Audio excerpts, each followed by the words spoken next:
ఉండటం, జూనియర్ ఎన్టీఆర్కి చంద్రబాబు నాయుడు ఏదో మోసం చేశాడని చెప్పి, జూనియర్ ఎన్టీఆర్ని చంద్రబాబు నాయుడు ఏదో వెన్నుపోటు పొడిచాడని చెప్పి మాట్లాడుతూ ఉన్నటువంటి పరిస్థితి ఏంటి? జూనియర్ ఎన్టీఆర్ వస్తే లోకేష్ నక్క తగ్గుతాడు, లేదంటే లోకేష్ క్రెడిబిలిటీ పెట్టిపోద్ది అని చెప్పి అనుకుంటున్నారండి. నిజం ఏమన్నా జూనియర్ ఎన్టీఆర్ వచ్చారనుకోండి, 2009లో ప్రచారం చేశాడు. ఏమన్నా ఆ రోజు ఆయన గెలిచిందా? గెలవాల. ఆ రోజు కూడా ఓడిపోయింది తెలుగుదేశం పార్టీ. ఇప్పుడు ఆయన వస్తే గెలిచిద్ది, ఆయన వస్తే ఇదైద్దని చెప్పేసి ఏదో కొంతమంది వీళ్ళ చేత మాట్లాడిస్తూ ఉంటారు. అంటే అంత తప్పితే రెండో దానికి పనికిరాదు. మరి ఆ రోజు మరి అసెంబ్లీలో మరి అమ్మగారిని ఆ రోజు అంత మాట్లాడినప్పుడు ఏడున్నాడు ఈయన? మరి ఆ రోజు ఎందుకని మాట్లాడాలి ఆయన? మళ్ళీ ఆయన తీసుకొస్తాడు, వచ్చి ఏం చేస్తాడు ఈయన? ఒక్కరోజు ఒక మాట మాట్లాడారా?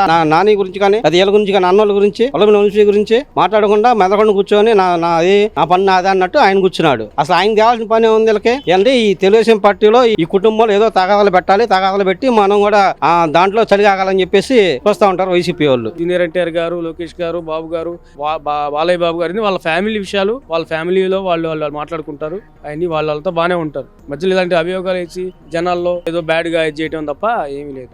రోసీ గారి వయసుకి ఇతని వయసుకి చాలా తేడా ఉంది. దాదాపు 60 సంవత్సరాలు తేడా ఉంటుంది.